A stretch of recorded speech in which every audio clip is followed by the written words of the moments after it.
Okay, अब हम इसमें लास्ट एक कर लेते हैं कि अब दोबारा इसकी प्रैक्टिस थोड़ी सी देख लें, आइडेंटिफाई करना कि कौन सा एच नॉट है और कौन सा एच वन है।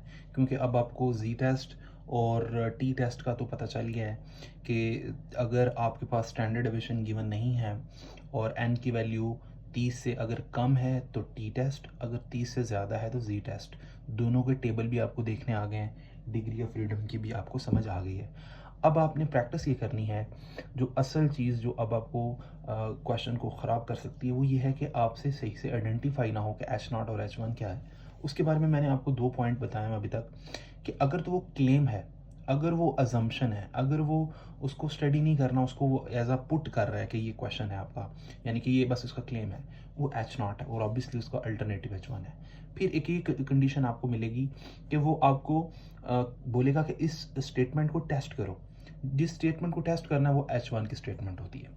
एक ही आपको 2 हिंट मिलेंगे, और भी बहुत सी चीज़ें अब आगे जाएंगे तो आपको सीखने को मिलेंगी। अब अभी जो मेन चीज़ है आपने इसी को स्टडी करना है।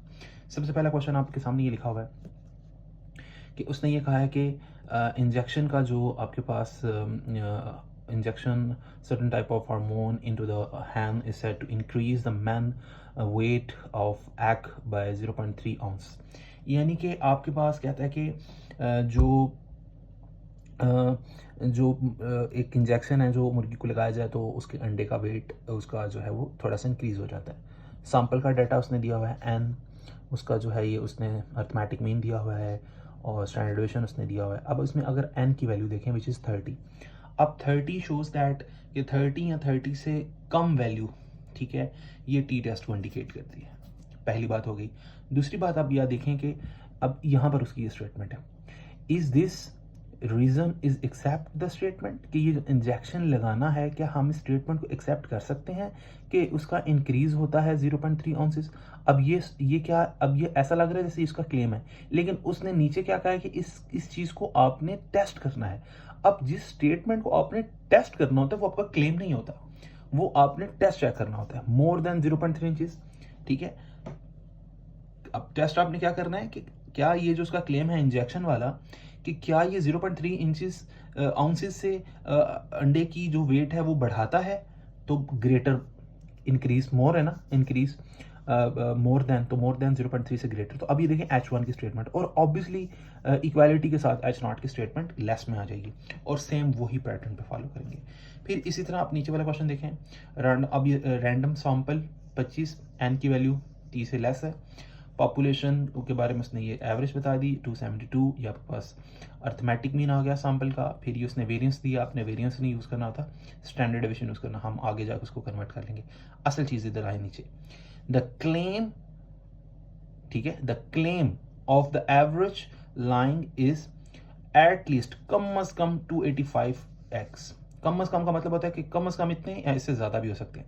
अब इसका क्लेम है, अब ये क्लेम है उसका, ठीक है, एच नॉट, ठीक हो गया।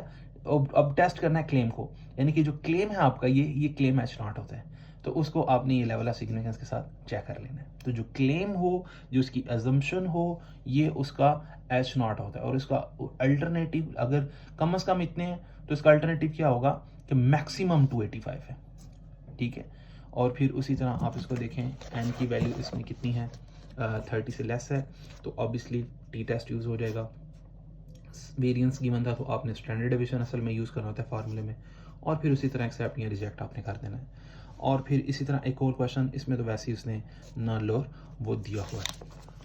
फिर इसी तरह एक और क्वेश्चन आप देख सकते हैं कि इसमें भी आप देखें 10 इंडिविजुअल्स हैं, 10 लोग हैं, एन की वैल्यू 10 है, तो आपके पास टी टेस्ट यूज़ हो जाएगा, ठीक हो गया।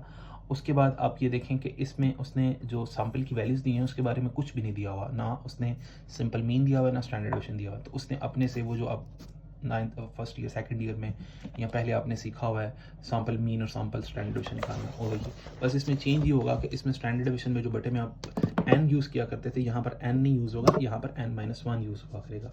आप ये यूज़ कर लें फार्मूला, यहाँ वो जो पीछे sigma x minus x bar whole square वाला था वो भी आप लगा दें, फिर भी यही आंसर आएगा, और ये आपके पास हो गया। एक दफ़ा हम उसकी स्टेटमेंट भी देख लेते हैं एच नॉट और एच वन की। तो इसमें ये देखें, in the light of this data discuss the suggestion that the mean height of population is this, ठीक है। तो ये आपने, ये उसकी सजेशन है, ये सजेशन दी हुई है उसने, ये उसकी अजम्पशन है, ये उसकी सजेशन है, ये उसका क्लेम है। तो कि उसकी जो क्लेम है कि वो इसकी पॉपुलेशन 66 के इक्वल होती है, तो टेस्ट किसको करना है, इसके उल्ट को, नॉट इक्वल को टेस्ट आपने करना है। तो ये हो गया। आप एक और क्वेश्चन भी चलें साथ ही देख लें कि 10 कार्टन जो है वो कार्टून्स इस कार्टून नहीं, कार्टून्स हैं taken as a automatically filling machine, then mean value उसकी 10 है और 15 point is sum of the squared. अब सम ऑफ द स्क्वेयर्ड ये होता है, सम ऑफ द स्क्वेयर्ड ये सिग्मा वाला वैल्यू, ये वाली, ठीक है, सिग्मा की वैल्यू होती है, ये value sigma 0.02 0.27576। Does the sample mean differ the significantly, the weight is 16। अब ये है कि आपने इसको स्टडी करना है। तो ये सिंपल आपके क्वेश्चन है, इसमें असल चीज़ यही होगी कि आपने क्या उससे डिफरेंट करता है। तो डिफर का मतलब है कि इक्वल तो नहीं है, इक्वल के अलावा चाहे वो लेफ्ट हो सकता है, राइट हो सकता है, तो वो नॉट इक्वल आएगा। देखा ना, सैम्पल मीन डिफर है, उससे अलग है, उस जैसा नहीं है, इक्वल नहीं है। तो ऑब्वियसली फिर जो टेस्ट आपने करना है, जो आपका क्वेश्चन है, वो आपका है नॉट इक्वल के लिए। और ये सिंपल है क्वेश्चंस, यही आपने इसकी प्रैक्टिस करनी है। नेक्स्ट इसका एक नया फेज शुरू होगा जिसमें डिफरेंसेस आएंगे, दो चीज़ों को आपस में डिफरेंट करना होगा आपने।